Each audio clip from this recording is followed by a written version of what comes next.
Hey, everybody. Welcome to another episode of the Horse Geeks podcast, where we look at horses and riders we look at horses and riding from the inside out. I'm Kirsten Nelsen, professional horse trainer, and with me is Deb Romero, certified Alexander technique instructor, and so much more. So today's topic is using visual feedback to work on our own balance in the saddle. And I want to take a minute to thank all the new subscribers. We're excited to have more subscribers on the YouTube channel, and sharing the video, liking the video, subscribing, all sort of helps the algorithm and helps the podcast get out there more and more. So if you like it, please do one of the following. Thanks. And so today's topic of using visual feedback for balance involves using pictures, videos. Mirrors can be helpful, but when we're actually riding, I think we go past the mirrors so quickly that it's more difficult, I find, to use mirrors than to just use photos and videos. Yeah, mirrors are kind of a distraction to me. They pull my attention away from Yeah. the So ride. from as a trainer, I'm constantly whipping out my phone to take pictures of people while they're in the saddle, while So am they're I. riding. And I know you do too. And so what's the main reason that you and I have to do that so frequently from your perspective? It's kind of like, I think we've had this conversation before. It's kind of like listening to your voice on a recording and saying, that's not me. I don't sound like that at all. Yes. It's the same thing when we get into these postural habits that maybe aren't so good for us. It's very hard for us to believe there's any alternative. Yeah. Unless So, we see it. and I just tell people, I go, we have very powerful brains, and our brain will normalize any habit or function of our body. And so once it becomes categorized as normal, especially with how we use our bodies, how we sit, how we stand, how we walk, how we ride, the more we practice, we develop unconscious habits that may or may not be our best or most optimal use, but we don't have to think about them anymore. So it makes our life easier. And our brain is highly efficient at turning anything we do repeatedly into an unconscious habit. So we literally have habits of how we use our spine, how we organize our arms and legs when we ride, how we balance in the saddle. All of those are just physical habits that have a strong neural pathway in our nervous system. Yes. And when we try to change those habits internally, it's like we can't find the solution to a problem if we're only working with what we already know. Exactly. Right. And so we need outside input. And that can be an instructor on the ground, or it can be a mirror or visual feedback using pics and videos, which I find absolutely the best help because there's no opinion involved. True. It's the truth. It's just, it is what it is. This is what it looks like. Yeah. However messy it is. Yeah. So we really can't, once our brain has normalized any habit of physical use, it's very difficult to reboot, so to speak, our nervous system. And I actually call it rebooting because it's like we have to change neural pathways, rewire our nervous system a little bit. And our brain is the last part to get on board with any change that takes us away from what we call normal. It's like anything that is different or new, our brains instantly sort of send up this red alert that says, not good, danger, danger, not good. We're changing normal. This is not good. We might be unsafe. And so when you work with people's bodies, how do you like, why do you take pictures when you're just working with somebody using any of your techniques to help them change how they use themselves? Well, it's pretty much what you just said. We have to convince the brain that maybe this isn't appropriate. Or that there's a better alternative. There's Than, something better. And we don't like to bring things to the consciousness all the time. You know, we like to just kind of float and go on automatic pilot. yeah, because it does take a lot of effort Mhm. to be consciously aware of what has become a habit. Yes. Or even just being curious enough to ask a question about, how do I walk up the stairs? How do I open my car door or brush my teeth? Or because we Yeah, do all that when we ride too. All those habits that we have on the ground, we take to the horse. absolutely. And it's just like when we learn anything new, whether it's riding a bike or driving a car, or learning to ride for the first time. It takes a tremendous amount of mental energy when Mhm. we're first learning something. And so to take ourselves back to that sort of beginner's mind or back into changing a habit, we put ourselves in that learning context again, where it's going to take some mental energy to make a Yes. change of habits. Yeah, it's kind of like when you get an injury, say you twist your ankle, and immediately your body shifts gears Right. into a different way of moving. So we know it's possible to change it very quickly.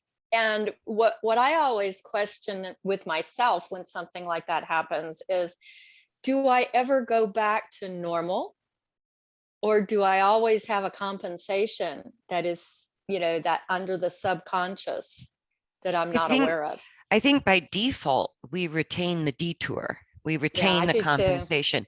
Otherwise, we wouldn't need physical therapy. Right. Like And that's the other eyes, or the hands-on, or right. the video, or the pictures. It's the same instrument to get. It's almost like we can't do it ourselves. We need the help. Right. And so like when we go to PT, even if we've had surgery to sort of fix the broken body part, we still have to go through PT to help our body remember or Mhm. relearn how to use that body part that was protected and isolated Yes. for so long. So, as riders, like the last podcast, we sort of talked about things we might feel or self checks when we're on a horse. And this podcast, since we all have smartphones, more or less, and there's great new devices like Pivo or those Mhm. robots where you can videotape yourself and it'll Yes. track you while you ride. And those are fantastic tools to be able to just help ourselves by using visual feedback. Yes. And I like it when I can put it in slow mo Yeah. and slow it down when I am I really doing that? Yeah, because now the phones are so advanced. It's like I have the iPhone 12 and a Pivo, and I can do endless things. I can do slow-mo or track myself while I ride and do pictures. I can do all kinds of things with the phone that we couldn't do years ago. Right. And having that as a tool, we can work on ourselves. We can be our own ground eyes Mhm. for improving how we ride, Yeah. which is fantastic. So one of the reasons I have to take pictures a lot when I'm working with riders is because when we change a habit from normal to new, our brain will tell us that we're out of balance as the Mhm. first reaction to any change we make, Mhm. right? So understanding that our brains are not going to like change. Right. I'll have to take a picture to show a rider what they look like because what it feels like internally is just Wrong, wrong, wrong, wrong, wrong. Round hole square peg. That's what it feels like. Right. And that's absolutely normal for our Yes. brains to have to readjust and our nervous system to have to readjust to any changes we're making, positive or otherwise. And because stability is the primary sort of requirement of a body in motion, as soon as we make a change to our balance or our physical coordination, we're going to feel a little bit unstable. And Yes. that's the other reason that our brain goes on high alert, Yes. because some of our misuse or bad habits or imbalanced patterns are because that was just our first instinct when our body felt unstable. Yes. And I've even had some people get dizzy by making just small structural changes to their spine. So, it affects the whole vestibular apparatus of inner ear, and, especially if you're working with the head neck relationship and making changes there. Yes, yes, or probably throughout the entire spine.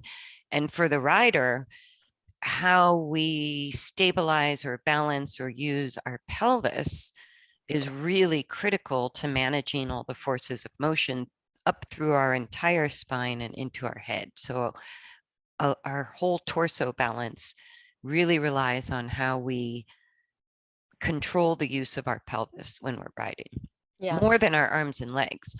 And I so agree. when a rider first gets on a horse, even if we can't put words to it, the forces of motion are just jostling our pelvis and spine all over the place. And so we instinctively will grip with our arms and legs, Yes.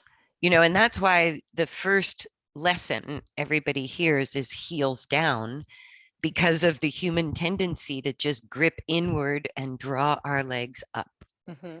right? To kind of squeeze inward and draw our legs up. And it's a big problem if you ride a horse, because that can stimulate them to go faster and faster and faster. I'm saying, whoa. Right. So the heels down instruction is a little bit to get the rider not to clamp the legs Yes. inward. It gives you a downward force to your legs where it gets harder to draw them up or clamp inward. And so that instruction gets a bit overdone to the point that we can lock our hip joints, Mm-hmm. but it becomes an early habit for most riders, I agree. heels down. And so just asking a rider to put more weight to the ball of the foot rather than the heel can Mm. sort of disrupt their entire sense of balance. Yeah. It's very interesting. And Yes. so if I change how the rider is balanced through the torso, whether their pelvis, if it was too far back, if we sort of get it much more up over the seat bones, or even just lifting the heels a little and taking some of the pressure out of heels down, Mm-hmm. all of a sudden that rider is going to feel like they're way too far forward, Mm-hmm. or they're going to feel like they don't have the stability in their stirrups that they usually feel. Yeah, and that's the brain trying to not let you rewire your thinking around that. Right. And I realized as a trainer, what would happen when I would adjust people's balance in the saddle is, because the brain goes on high alert, almost the first thing they would do is turn and look at me and go, "Who did you study with? What are your credentials? Where did you learn this?" Because It doesn't make any sense. it feels so wrong to make those changes that the first thing they want to do is know if I'm qualified to even listen to. Well, And I realized it used to make me a bit defensive. And then I realized that's just our brains Mm-hmm. trying to find out if what we're, if this terrible feeling inside of our body from making a change is actually accurate or not. Yeah, and then we might put it in categories of the ego starts to come in, and, oh, is this right or wrong? We start trying to put it somewhere. Right. And so now when somebody starts asking me, who did I study with? What are my credentials? I just whip my phone out of my pocket and go, "Here, let me show you what you look like. And that's Yeah, far more powerful. it is. It's It's far very more powerful. powerful because what we feel inside as riders is very different than what we look like as riders. Yes. Right. So what we feel internally is a lot of adjusting and moving, especially through our soft tissues and body weight, in order to stabilize our skeleton. Hmm. Right. So what we look like from the outside is that we're not moving, but on the inside, we feel like we're moving all the time. So it's very Yes. confusing. Yes. Right. And so some instructors describe what they feel and say, move with the horse. And other instructors are describing what they see and saying, be still, keep quiet, don't move so much, control those bouncing arms and legs, and sit up straight, shoulders back. And both instructions are not entirely wrong, but one is really kind of the visual part, and the other is what we feel. Yeah, and you never know with the words you use how that person is going to apply it. So as a teacher, we have to be able to adjust our language to help that person get where they need to be. Yes. Absolutely. And even if we're working by ourselves or as an instructor, I still have to use photos and videos a lot to convince people that what feels normal to them is not actually symmetrical or balanced or aligned Right. with gravity like they think it is. Yes. Right.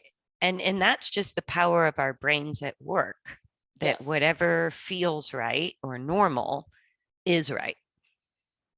And Yes. it's kind of a big deal to get to that point where you go, I can't trust what I feel. Yeah. That's a very disturbing sensation to go, because we kind of lose our sense of where we are in time and space, or we lose a sense of control over our body when we discover that our normal habit isn't actually our best balance. Right. And I see it, it takes a while, but I see the central nervous system when it becomes calm, you can just see the body relaxes when you get closer to that optimum spot. Yes.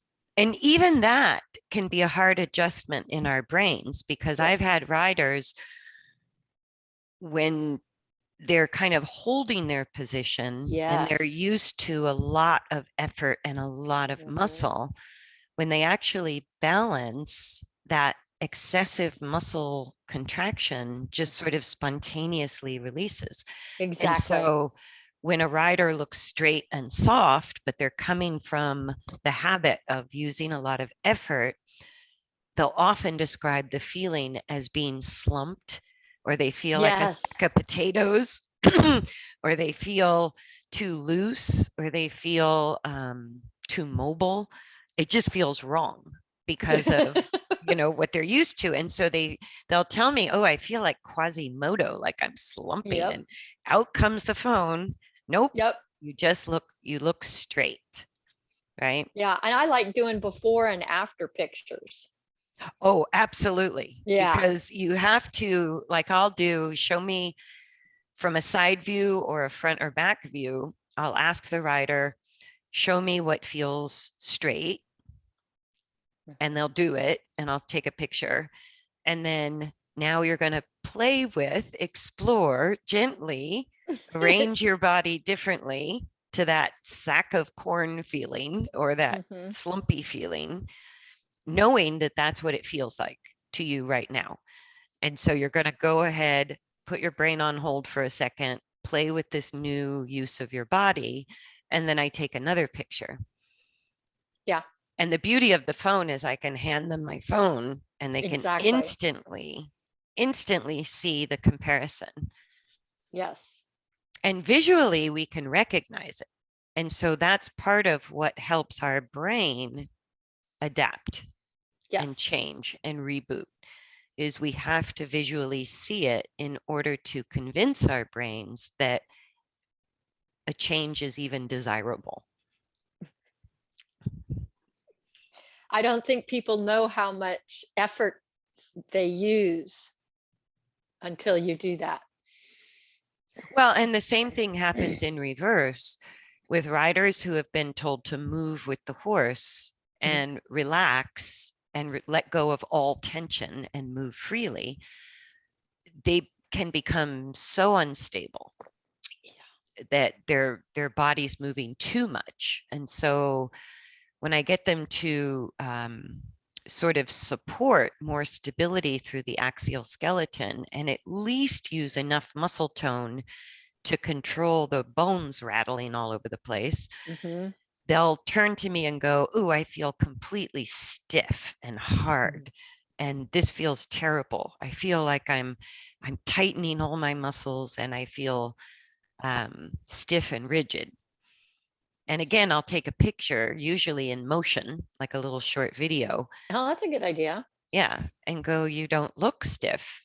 You just look more stable than you did before." So again, I'll do the same before and after.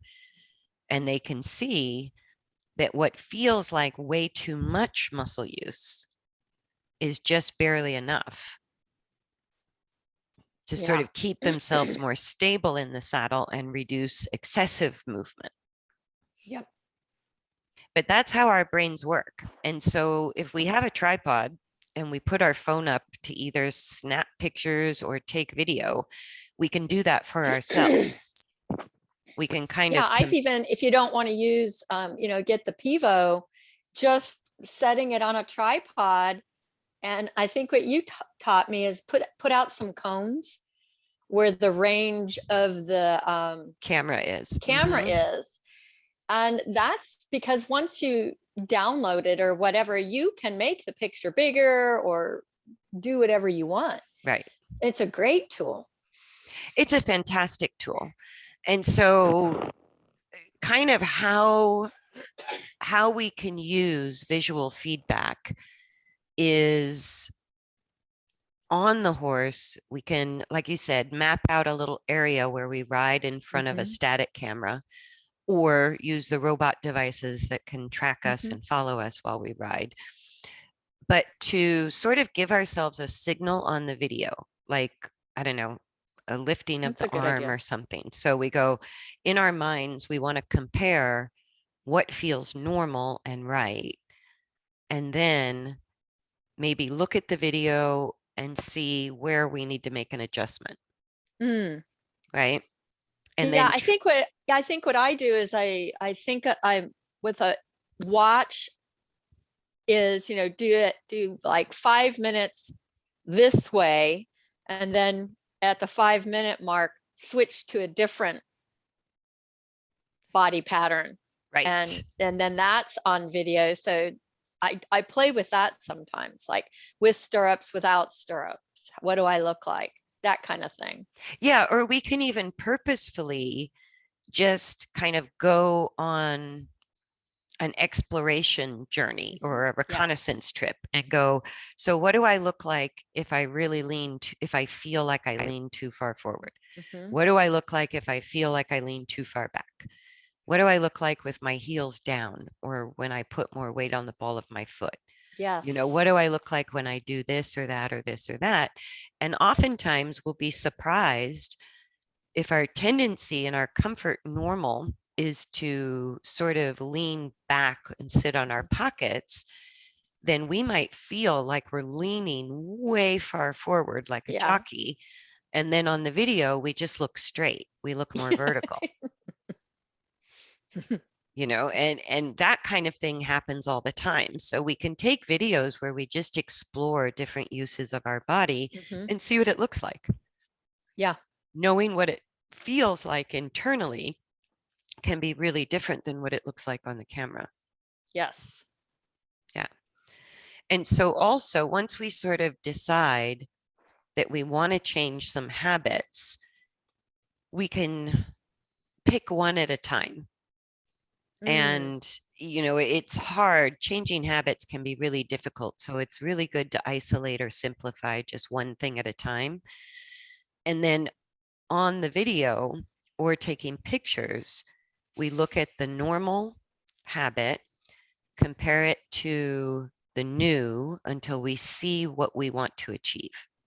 And then we realize, what does that feel like for it to look right? Mm. Right? So we get an internal sensation that may feel really wrong at first, but it looks right on the picture or the video. And that gives us an internal comparison. So then we have the old normal where our brain is happy, but we've worked out what the new use is that we ultimately want to integrate. So then when we ride, we have to spend a few minutes where our brain is happy in the old pattern, and then a few minutes exploring the new sensations in our body, the new use of our body, knowing that our brain won't be happy. So we just Right. say, okay, wait a minute, I'm just going to try this. And while we're trying the new, we can pay attention more to our bodies. Where do I feel muscle tension, either increase or decrease? Right? Exactly. What's the sensation? And we have to literally only hold it for a few minutes and then go back to normal to let our brains relax. Hmm. We can't force ourselves into a new habit of use in our bodies. I find to reboot our nervous system, it always involves a process of a few minutes in the old habit, a few minutes in the new change, a few minutes back in the old habit, a few minutes in the new change. And as we go back and forth and back and forth, the first sign of really making the change is confusion. I know when I ask people, well, how does that feel? And I get the answer, I don't know. I'm like, perfect. Yes. Perfect. We're going the right way. We're going the right way. Yeah. Yeah. So I can see confusion on people's faces, Yes. or internally, we start to feel very confused because suddenly we can't decide in which use of our body, the old or the new, do we feel more comfortable. We Good can't word, quite comfortable. decide anymore which one feels better, which one feels right, quote All unquote. those things come up. Yep. Yeah. And so once we start to feel confused, we're actually getting We're in a, into the habit of the nervous system. yes. Yeah. Yeah. And then what happens after this kind of point of confusion is if we just keep playing back and forth, then um, our brain starts to want to be in the new use if it's actually better balanced than our old use. Because our bodies have sort of a homeostasis, like we sense our relationship to gravity and we sense our own axial stability, whether we're aware of it or not in Mm. our brains. So as we play back and forth with maybe either a more vertical alignment of our torso or shifting our muscle use from our arms and legs towards supporting our straight spine, as we go back and forth, at some point, our body intelligence sort of starts to filter into our brain saying, hey, this is better, right? This is a little Yeah. bit better. And then our brain starts to get confused between what our body is sort of bubbling up regarding balance and our old habit. Mm-hmm. And so the more we go back and forth, it can even be every few strides, every few minutes, every 5 minutes, we change back and forth, doesn't matter. But we kind of have to go back and forth until we feel confused. And then after that, the new use will start to feel right. Yeah. And what I notice in people is their breathing changes when you get closer to that optimum, the breathing changes and the diaphragm just starts to work closer to normal. Yeah. I think we feel more ease with our breath and kind of a easy sensation around our Mm-hmm. joints, around our muscle use. it is less effort to Mhm. actually balance our body the way it was mechanically designed to balance and in the proper alignment to gravity. So ultimately, those are the feelings we should have. But in the process of change, It's it messy. it's messy. Yeah, it doesn't work that easily. And so one of the things we can do with video, we can either imagine lines of force, or we can actually on our computer or an app draw lines of force on our pictures or video. So like when I do remote lessons with people using video footage, I have all of these annotation tools and I can just take a line and draw it from sort of above the rider, through the head, through the neck, through the middle of the torso, through the seat, all the way down to the ground. And all of a Yeah. sudden, the rider, if it's a side view, the rider can start to see, oh, I'm not straight. I have all these curves in my neck or my upper back or my lower back, or my legs are in front of me, or my legs are too far behind me, or my whole torso is straight, but is sort of behind the vertical line of gravity or in front of the vertical line of gravity. So we can just use simple straight lines in pictures and videos to assess our own internal Mhm. straightness and how we're aligned with gravity while we're riding on a horse. We can do horizontal lines too. So Yes. like from a front view or a back view, we can draw a horizontal line between our shoulders, our elbows, our rib cage, our waist, our seat, our knees, our feet, and we can sort of see, are we symmetrical? Is one leg higher than the other? Mm. Is one leg shorter and higher? Is the other leg longer? Is one shoulder dropped? Is our rib cage collapsed on one side and stretched out on the other? Mhm. So just using simple straight lines on pictures and video, we can start to assess our own balance and then play with what that feels like to change, Yes. right? And it's so interesting because I've worked with riders, like let's say they just have a tendency to ride heavy on their right side and Mm. collapse the hips to the right. As soon as they actually get straight and control that sort of um, problem on one side, invariably they tell me, I feel like I'm going to fall off the other side of the horse. Wow. Like it's that powerful that to be straight left to right or use ourselves symmetrically can suddenly make us feel like we're going to fall off the other side just because we normalize it. Yes.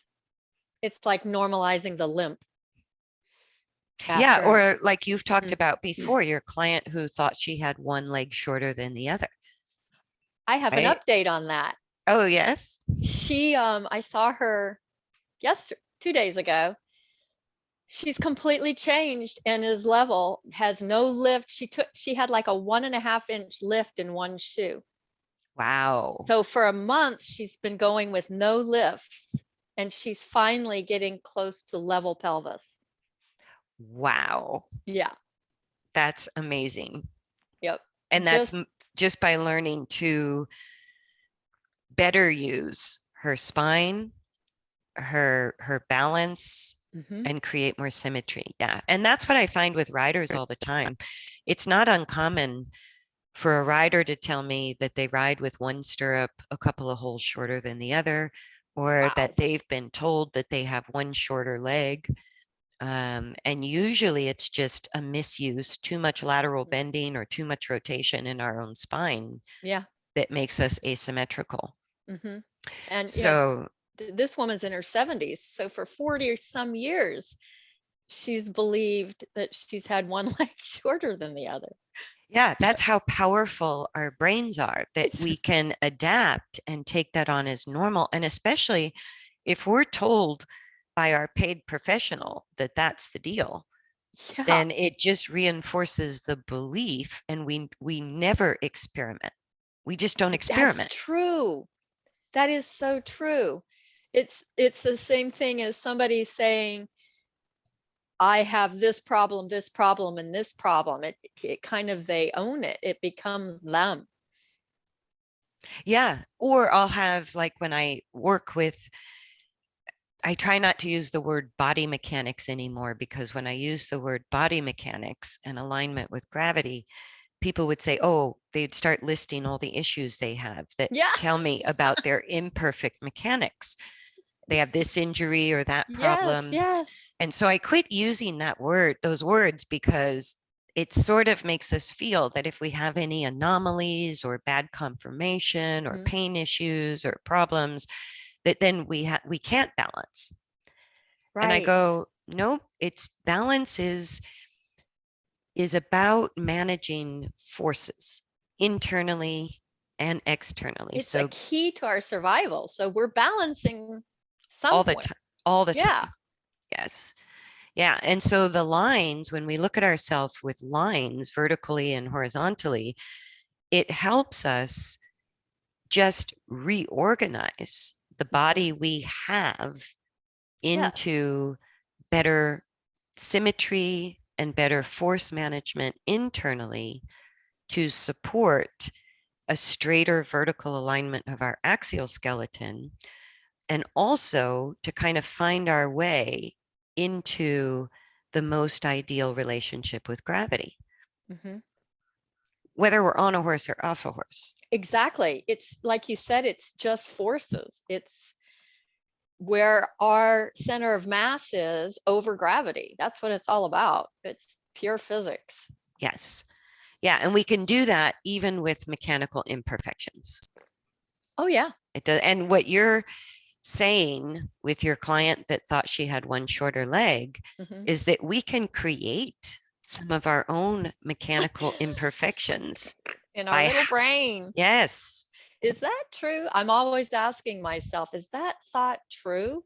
Is that real? Well, and the thing that freed me up was using visual feedback and giving myself permission Mm, to explore even all the wrong ways to use my yes. body. Because if we're always trying to hold a perfect position or hold a perfect use of our Mm, body, then we don't. no, we don't. We just don't. It We doesn't work kind of that way. get close, but it doesn't work that way.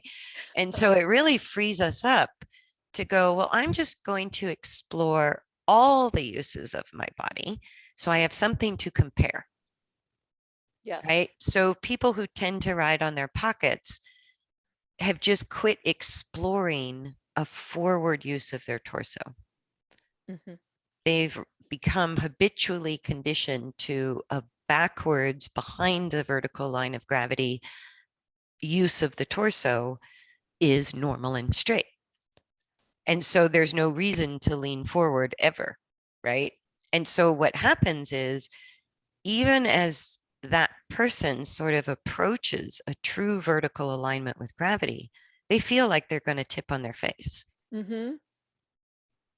And so if we ride, and we can see how funny we look on videos, but Yeah, we can. if we kind of exaggerate way too far forward, way too far back, we'll realize my brain is more comfortable backwards than forwards, which tells us about our habits. Or if we explore way to the left, way to the right, we kind of feel how our whole body has to adapt when we go too far left, too far right, bend too much, twist too much, all of those things. So the more we explore it, the more we sort of get in touch with our full range of motion again. I think that's a really good point, is exploring to find our full range of availability. Yeah, because a habit, when we try to be in a perfect static position, we all gravitate to be a little too far back, a little too far forward, a little too far left, a little too far right, a little bit of invisible twist. It's like all of that stuff creeps in. And the less we explore, the more we strengthen a habit that's maybe not Mhm. balanced. And it's usually an expression of tension. Yes. unlocking. It's that to me is the static. I found the spot. Yes. And then if you Yes. see it on video, it could be a real wake up call. Absolutely. We might see that the harder we try to be still, the more we bounce all over the place. We kind of catapult around the saddle, Ding, ding, ding, right? ding. Or we may find that moving with the horse makes us look so unstable that we're just sloppy and kind of messy on the back of a horse. Yeah. And all of that affects the horse's movement. It even affects the horse's ability to do what we're asking, Yes. right? So, you know, working with ourselves as riders, the more we're truly using our bodies according to the design and finding a true alignment with gravity, the more of a positive influence we have on the horse's movement, the more we free the horse up to find balance in their own bodies. I like that. I like the thought of focusing on how are we using our bodies and how it affects the horse, and being open to looking at ourselves on Yeah, video with pictures. And there's no right or wrong, just explore. right. And sometimes the horse is a great mirror in that when we make a change that feels wrong to us, our horse can take a deep breath or relax or do something really positive. But that's not always the case because the horse's brain and nervous system works the same way ours does. Mm-hmm. So sometimes when we make a change, the horse can kind of react going, that's not normal, right? That's not normal. So it's really important that we have pics and videos because we're not sure whether we're going to get positive feedback from the horse or if the horse is going to have the same kind of response as not normal that we have in our own brains. Yeah. So using pictures and videos, drawing lines over our Yes. pictures and videos is extremely helpful for improving our balance and working our way through that sort of nervous system reboot, knowing that our brains are not going to be happy Right. until we go back and forth and make this sort of slow integration of the change. And Yes. I say slow, but really when I work with riders or work on something myself, to completely reboot our brain's sense of what feels right and good and normal really only takes between 10 minutes and maybe 30 minutes. It's so interesting how fast we can actually adapt, Yes. but we have to respect the power of our brain. We can't force ourselves into a different use of our body with sheer willpower. It just won't work because our brain will keep pulling our body back to normal all the time. And I think as we go back and forth as adults, we can learn to reconnect to our bodies Mm-hmm. and sort of feel what we feel. Even if it's a new sensation, we can just describe the sensation without making it Yeah. good or bad, right or wrong. Exactly. Yeah. Because as little kids, up into the age of 12, we do that all the time. All the time. Yeah, while we're growing, we're so unstable that we're constantly sort of tuned in to our bodies and adjusting, and we're not set in our neural patterns and habits, physical habits. And so that's why kids 12 and under learn how to ride really fast Yes. because they're in that really adaptive state and they don't have strong habits, even if they have some habits that are beginning to form. And then after 12, we start to rely on physical habits more and more, and we sort of lose that connectedness to what we're actually feeling in our bodies. Mm-hmm. Yes. Yeah. So we have to kind of go back to being like a kid and going, there's nothing right or wrong I can do in the saddle. I'm going to try not to fall off, but you can really explore, how do I feel if I put my legs here, here, or here? You Yes. know, what happens if I do this or that? And just as a reconnaissance trip, going, what does it feel like to me? And then look at it on video, Yeah. right? And then compare our normal riding, take a video of that, put some lines over it, and then you really discover your own unconscious habits. And you might even pick up some of the habits of your horse. Absolutely. Yeah. And you know, since 2020, when I couldn't do as much work in person, I thought, oh, how am I going to do remote lessons with a horse? You can't Right. really take your laptop out. And so we went, okay, just take some video, upload it, share the video link with me. And then when we meet on Zoom, it's actually an incredibly powerful lesson because I completely agree. I can draw those lines. We can do it in slow-mo. We can pause the Yes. video. We can go back and forth. And the rider isn't having to sort of deal with the horse in real time. So we can stand back and be truly objective. Yes. And And then it's also what I really value about it is when it's like this team working together of how we could make the change. yes, yes. And you've I had really to like work that. remotely. Yes. And so it's the same thing when you're working remotely. It's all on video. It's all It's pictures. all available. Yeah. Yeah. Yeah. And then we have the tools to sort of draw those vertical and horizontal lines that really give us clarity and give us Yes. perspective on how we're using our bodies rather than the habits of how we think we're using our bodies. Yeah. Agreed. Yeah. So the other thing is off the horse sometimes, and I don't know if you use this for your business, but sometimes off the horse in front of our phone or in front of a full length mirror, we can sort of start there. And Oh yeah. I mean, um, yeah, just taking a picture of you sitting in a chair or at your computer desk, mhm, wherever, extremely valuable information yes. on how you use your body. And getting a camera view or an angle where we're straight forward square to the camera and directly backwards to the camera. So a front view and a rear view straight on helps us see our left to right Yes. habits. And then a side view from the right side, seeing the side of our bodies, or from the left side, seeing the side view of our bodies, helps us see our sort of horizontal and vertical Hmm. balance, our front, back, and up, down balance. So those straight shots of our body can really help us see how we carry ourselves internally and how we align with gravity while we're moving on a horse. Yes. Anything else you want to add? No, it's very helpful. Yeah. How often do you take pictures when you're working with people? Almost every session. Yeah. Yeah.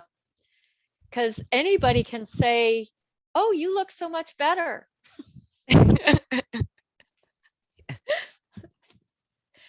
But like you said, the pictures don't lie. I mean, the evidence is there. And I'll keep from previous sessions and we'll compare, from say 2 or 3 months ago to the present day. And I think that's a really important point too.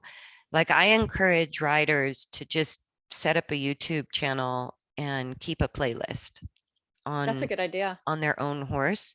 Because the other thing that happens internally in our own nervous system is as soon as we reboot our nervous system and actually feel better in a new normal, we don't feel like we've made any changes. I know. I go, that is the weirdest thing. It's the weirdest thing that we feel, well, we've always been doing this. And Yeah. we actually have to go back and sometimes look at our progress over time visually, because as soon as we reboot the nervous system, it feels normal. But Right. we have a new normal. Yes. We have a new normal, but it still feels normal. And so sometimes people are like, I don't really feel like I've changed at all, you know. And we're sort of hardwired to always focus on problems.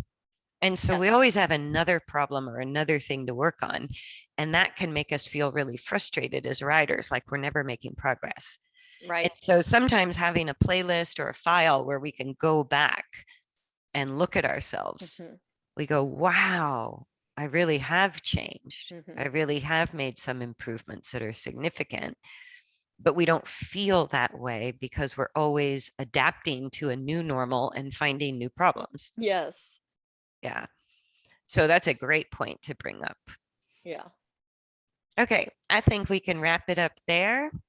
Thank you, everyone, for joining us for another Horse Geeks podcast. Please like, subscribe, share, comment. We love the comments. And anything else we want to say about it? I think Oh, just that's good. utilizing your own phone. You know, the phone we already have, a YouTube or a Vimeo channel that's free. Right. It's like we can use all of these tools to work with ourselves as writers when we're stuck at home alone or have to work remotely to get some help. It's all still possible. Yes. Yeah. And sometimes more helpful to work that way than just trying to feel our way through a nervous system that already has very strong habits. Exactly. Yeah. Okay. Thanks, everybody, for joining us. And we hope to see you next time.